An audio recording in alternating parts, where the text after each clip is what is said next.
तो ये गाइस आज एक्सप्लेन करने वाले हैं एपिसोड 4। अगर आप हमारे चैनल पर पहली बार आए हो तो सजेस्ट हो कि आप लोग जो है एपिसोड 1 से देखो, तभी आपको इस एपिसोड में कुछ समझ में आएगा। और एपिसोड 1 का लिंक जो है डिस्क्रिप्शन में मिल जाएगा, तो आप लोग चेकआउट कर सकते हो। और आपका टाइम ना वेस्ट करते हुए वीडियो करते स्टार्ट। तो एपिसोड की शुरुआत में हम देखते हैं कि क्लास खत्म करके युब्राम यहाँ से जा रहा होता है। तभी बाहर में हम देखते हैं कि बहुत सारी लड़कियां इसे देखने के लिए आई हुई होती है, क्योंकि युब्राम जो है ना बहुत ही क्यूट है, हर कोई इसे पसंद करती है, इसीलिए सारी लड़कियां आ गई है इसे देखने के लिए। तभी वहाँ पर जो है ना जियो आ जाती है और जियो डायरेक्ट अंदर ही चली आती है। और जब ये युब्राम इनके पास आता है तो जियो जो है ना उनसे कहती है कि आपका क्लास खत्म हो गया, लेकिन युब्राम इसे कुछ भी रिप्लाई नहीं करता और आगे बढ़ जाता है। और जब ये गेट के बाहर निकलता है ना तो सारी लड़कियां बहुत ही ज्यादा खुश हो जाती है और सारी लड़कियां जो है ना उनके पीछे ही जाने लगती है। अभी वहाँ पर मिस कहने लगती है, देखो ना उनके अंदर में कितना ज्यादा एटीट्यूड है, तुमने उनसे कुछ पूछा लेकिन उन्होंने तुम्हें जवाब भी नहीं दिया। तो जियो कहती है ऐसी कोई बात नहीं है, दरअसल उन्होंने सुना नहीं होगा इसीलिए उन्होंने कुछ भी रिप्लाई नहीं किया। तभी उधर से यू आता है और इनसे कहने लगता है कि तुम दोनों यहाँ पर क्या कर रहे हो। तो मिस कहती है कि मैंने सुना था कि मास्टर बहुत ही क्यूट है, इसीलिए मैंने सोचा कि क्यों ना उससे मिला जाए। तो यू कहता है कि जितना तारीफ आप उनका कर रहे हो ना उतना ज्यादा वो क्यूट नहीं है। और ये बोल करके यहाँ से जो है ये फिर चला जाता है। और इधर जो है लिंची बहुत ही परेशान हो रही होती है, क्योंकि इसे जो है युब्राम ने होमवर्क दिया और जौन सा होमवर्क इसे दिया है ना करने के लिए वो काफी ज्यादा भारी होता है, जिस वजह से ये नहीं कर पा रही है। अभी उधर से यू आता है और कहने लगता है कि तुम इतना ज्यादा परेशान क्यों दिख रही हो। तो लिंची बताती है कि देखो ना कौन सा होमवर्क दे दिया है, मुझे तो थोड़ा से भी समझ में नहीं आ रहा है और मेरी गर्दन में भी दर्द हो रही है। तो यू कहता है कि कोई ना मैं तुम्हारा मदद करूंगा। तो लिंची ये बात सुन करके जो है बहुत ही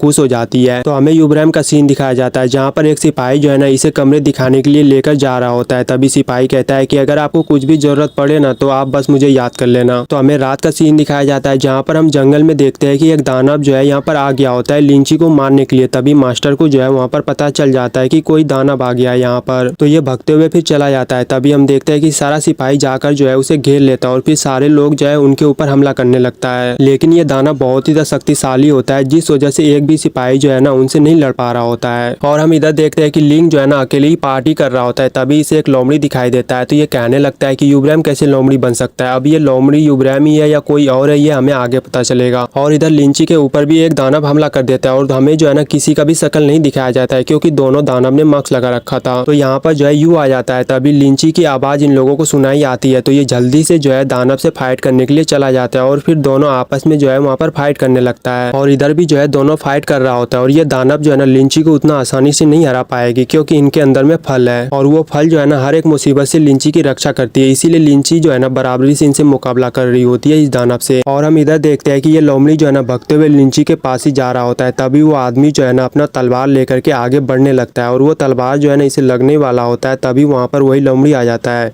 और लिंची को बचा लेता है और ये जाकर के जो है ना फिर उस दानव को काटने लगता है। तभी हम देखते हैं कि यह दानव भी जो है यहाँ से भाग जाता है और जो यू से भी लड़ाई कर रहा था ना वो भी दानव यहाँ से भाग जाता है। तो लिंची उस लोमड़ी को उठाती है और कहने लगती है कि आपका बहुत ही ज्यादा शुक्रिया, क्योंकि आपने मेरी जान बचाई है और कहीं आपको चोट तो नहीं आई है ना। तभी वहाँ पर मास्टर आ जाता है। तो लिंची काफी ज्यादा डर जाती है, क्योंकि मास्टर को लोमड़ी पसंद नहीं है। तो लिंची कहने लगती है कि मेरे पिताजी को लोमड़ी उतना पसंद नहीं है, पता नहीं मैं आपको कहाँ छुपाऊं। तो मास्टर कहने लगता है क्या तुम ठीक हो। तो लिंची कहती है हाँ मैं बिल्कुल ठीक हूँ, मुझे कुछ भी नहीं हुआ है। लेकिन ये कहता है कि मुझे कमरे की तलाशी लेना और एक लड़की को जो है अंदर भेज देती है। तो लिंची जो है ना उस लोमड़ी को अपने साथ ही पानी में छुपा लेती है ताकि इन लोगों को पता ना चले। और तभी हमें पता चलता है कि ये लोमड़ी और कोई नहीं बल्कि हमारा युब्राम होता है, क्योंकि ये जब ये पानी के अंदर में होता है ना तभी हमें इनका शक्ल दिखाया जाता है, जिस वजह से हमें पता चल जाता है कि ये लोमड़ी और कोई नहीं बल्कि हमारा युब्राम है। और हम देखते हैं कि युब्राम जो है ना पानी के अंदर में बहुत ही इंजॉय कर रहा होता है। तभी ये लड़की कहती है कि अब मुझे चलना चाहिए। तो लिंची कहती है कि मैंने आपको पहले ही बोला था कि यहाँ पर कोई नहीं है, लेकिन फिर भी आप चेक करने के लिए आ गए, आपको कुछ मिला यहाँ पर। तो ये लड़की जो है कुछ भी रिप्लाई नहीं करती और फिर यहाँ से चली जाती है। तो युब्राम ने जो है पहले से ही अपने मुंह में पानी रख रखा था। जब वो लड़की यहाँ से जाती है तो लिंची जो है ना इसे बाहर निकालती है। तो युब्राम उस पानी को जो है इनके मुंह के ऊपर ही फेंक देती है। लेकिन हम देखते हैं कि लिंची जो है वहाँ पर कुछ भी नहीं बोलती बल्कि ये हंसने लगती है। तो हमें बाहर का सीन दिखाया जाता है जहाँ पर मास्टर सबसे कह रहा होता है कि जल्दी से पता करो आखिर हमारे ऊपर किसने हमला किया था। तो युब्राम जो है यहाँ से अपने कमरे में चला जाता है इंसान बन करके और लिंची जो है इसे यहीं पर ही खोज रही होती है। तभी वहाँ पर भगते हुए यान आता है और इनसे पूछने लगता है क्या तुम ठीक तो हो ना। तो लिंची कहती है घबराओ मत, मैं बिल्कुल ही ठीक हूँ। तभी उधर से जो है ना यू भी आ जाता है और कहने लगता है तुम्हें कुछ हुआ तो नहीं ना। तो लिंची कहती है मुझे क्या होगा, मैं बिल्कुल ही ठीक हूँ। तो हमें इन लोगों का सीन दिखाया जाता है जहाँ पर हम देखते हैं कि एक सिपाही जो है ना युब्राम के कमरे का तलाशी लेना चाह रहा था। तो लिंग कहता है कि वो अभी सो रहा है, अगर आप में से कोई भी उसे डिस्टर्ब करने के लिए गए तो उसे गुस्सा आ जाएगा और गुस्से में वो क्या करेगा मुझे भी पता नहीं। लेकिन एक सिपाही नहीं मानता और जबरदस्ती जो है कमरे में जाने लगता है। तभी युवराम इतना जोर से उनको अपने जादू से धक्का देता है कि उनकी हालत जो है ना वहाँ पर खराब हो जाता है। तो जल्दी से सारा सिपाही जाकर उसे उठाता है क्योंकि बहुत ही जोर से इनके ऊपर अटैक किया। तो लिंक इन लोगों से कहने लगता है मैंने तो इनको पहले ही रोका था लेकिन इन्होंने मेरे बात को माना ही नहीं, तो भुगतो अब। लिंक जो है वहाँ से अंदर आता है और अंदर आकर के युवराम से कहने लगता है कि तुम्हारा प्यार कहाँ तक पहुँचा, आपने कुछ किया या नहीं। तभी इसे जो है ना पीछे की बात याद आने लगती है युवराम को, वही मतलब पानी वाला बात। और युवराम जो है ना शर्म के मारे से कुछ भी नहीं बताता। ये सोचने लगता है कि अगर मैंने इसे कुछ भी बताया ना तो ये फिर मेरा मजाक उड़ाने लगेगा, इसीलिए जो है युवराम इसे कुछ बताता ही नहीं। तो हमें सुबह का सीन दिखाया जाता है जहाँ पर हम देखते हैं कि लिंची जब सो करके उठती है ना तो इसे बहुत सारे लोग दिखाई देता है। तो ये पूछने लगती है कि इतना सारा लोग यहाँ पर क्यों है। तो यान बताता है कि कल रात हमारे ऊपर किसी ने हमला कर दिया था, इसीलिए अंकल ने जो है ना सुरक्षा बढ़ा दी है। तो लिंची अपने मन में सोचने लगती है कि आखिर कौन है जो मुझे मारना चाहता है, मुझे तो इनका पता लगाना ही होगा। तभी हम देखते हैं कि उधर से जो है युवराम आ रहा होता है और जब युवराम इनके पास आता है तो ये कहता है कि क्लास का टाइम हो गया तो चलो क्लास। तो यहाँ पर आने के बाद लिंची बैठ जाती है और बैठ कर ये सोचने लगती है कि मुझे तो ऐसा लगता है कि इन्होंने ही रात को हमला किया होगा। तो लिंची युवराम से कहने लगती है क्या मैं आपसे एक सवाल पूछ सकती हूँ। तो युवराम कहता है ठीक है पूछो। तो ये पूछती है कि कल रात हमारे ऊपर हमला हुआ था लेकिन आप कहीं पर दिखाई क्यों नहीं दिया, आप कहाँ गए थे। तो इस पे जो है ना कुछ भी युवराम रिप्लाई नहीं करता और पानी वाला जो है ना बात इसे फिर से याद आने लगता है। तो लिंची सोचने लगती है कि कल रात उस लोमड़ी ने जो है ना उस आदमी के हाथ के ऊपर काटा था, अगर इन्होंने हमला किया होगा तो इनके हाथों में घाव जरूर होगा। तो ये जा करके जो है ना उनके हाथों को देखने की कोशिश करती है लेकिन युवराम जो है ना इसे देखने के लिए नहीं देता है। तो लिंची कहती है कि आपको चाय पीना है, तो ये जल्दी से जो है ना चाय निकाल कर उसे दे देती है और हाथ को देखने की फिर से कोशिश करती है लेकिन इस बार भी जो है ना अपने हाथ को देखने के लिए इसे देता ही नहीं है। तो लिंची इधर आकर के कहती है कि आप बोलते क्यों नहीं हो। तो युवराम कहता है कि आप जो है ना इन सब बातों में ध्यान मत दो, बस आप पढ़ाई पे ध्यान दो। और हम नेक्स्ट सीन में देखते हैं कि युवराम जो है ना यहाँ पर नहा रहा होता है और जस्ट ऊपर से जो है लिंची से देख रही होती है कि इनके हाथ में घाव है या नहीं, लेकिन युवराम जो है ना कपड़े पहन करके ही वहाँ पर नहा रहा होता है। तो लिंची कहने लगती है कितना पुराना आदमी है, पुराने जमाने की तरह अभी भी नहा रहा है ये। तो ये बात जो है ना युवराम सुन लेता है जिनके बाद ये अपने कपड़े को वहाँ पर उतारने लगता है और उतार भी देता है। तभी ये जो है अचानक ही वहाँ पर रुक जाता है और ये देख करके लिंची की जो है ना वहाँ पर मूड बहुत ही खराब हो जाती है क्योंकि उन्होंने जो है ना कपड़ा उतारना रोक दिया ना इसलिए। तभी वहाँ पर जो है इनकी पैर फिसल जाती है और ये जो है वहाँ से नीचे गिरने लगती है और ये बहुत ही जोर जोर से चिल्लाने भी लगती है, जिस वजह से ये लोग भी जो है ना बहुत ही डर जाता है कि यहाँ पर कोई लड़की है। तो युवराम जो है ना जल्दी से उसे हवा में लटका देता है जिनके बाद ये जो है ना उसे पानी में ला करके छोड़ता है। तभी हम देखते हैं कि वहाँ पर जितने भी बंदे नहा रहा होता है ना तो वो सारा जो है यहाँ पर आ जाता है और जितने भी नहा रहा था वो सारा सिपाही होता है और आकर के युवराम से पूछने लगता है कि आपने यहाँ पर किसी लड़की को देखा। तो लिंची जो है ना इनसे बहुत ही रिक्वेस्ट करने लगती है, कहती है कि आप जो है ना उसे मत बताना कि मैं यहाँ पर हूँ, नहीं तो मेरे पिताजी को पता चल जाएगा तो वो मुझे जान से मार डालेगा। तो युवराम उन लोगों से कहता है कि पश्चिम के साइड वो लड़की गई है। तो सारे लोग जो है ना फिर पश्चिम की तरफ चला जाता है। तो वहाँ पर जो है ना दोनों खड़ा हो जाता है और युवराम से कहने लगता है कि तुम्हें मेरे हाथ को देखना था ना, और फिर अपने हाथ को दिखाता है तो इनके हाथ में जो है ना कोई भी जख्म नहीं होता। लिंची कहती है कि जब से आपने मुझे क्यों नहीं दिखाया, आप बस मुझे परेशान करना चाहते हो, अगर अभी मुझे कुछ हो जाता तो, क्योंकि ये ऊपर से गिर रही थी ना इसीलिए। तो ये जो है युवराम के पीछे छुपते हुए जा रही होती है क्योंकि ये वो जगह है जहाँ पर लड़कियां नहीं आ सकती क्योंकि यहाँ पर जो है ना सिर्फ लड़के ही नहाते हैं। तभी उधर से जो है ना खोजते हुए सिपाही यहीं पर ही आ जाता है। तो वहाँ पर जो है सिपाही का आवाज आता है जिस वजह से ये दोनों जो है ना साइड में जाकर के छुप जाता है। तो लिंची कहती है युवराम से कि आप जो है ना जरा सा दूर खड़े रहो। तो हम देखते हैं कि ये सुनने के बाद जो है ना युवराम यहाँ से जाने लगता है। तभी लिंची जो है बहुत ही जोर से उसे खींच लेता है और दोनों जो है ना एक दूसरे की आंखों में देखने लगता है। और हम इधर देखते हैं कि सारा सिपाही इधर ही खड़ा होता है और ये बोल रहा होता है कि अचानक वो लड़की कहाँ गायब हो गया, मतलब यही सिपाही सब बोल रहा होता है। तो युवराम जो है ना वहाँ पर कुछ बोलना चाह रहा था लेकिन लिंची जो है ना उनके मुंह को बंद कर देती है अपने हाथों से और इशारों से कहती है कि कुछ भी मत बोलो। और हमारा एपिसोड यहीं पर ही खत्म हो जाता है। अगर आपको ये वीडियो अच्छी लगी हो तो वीडियो को लाइक और चैनल को सब्सक्राइब कर दो ताकि आप अगले एपिसोड मिस ना कर सको। और पूरा वीडियो देखने के लिए दिल से लव यू ऑल। मिलते फिर नेक्स्ट एपिसोड में, तब तक के लिए बाय बाय।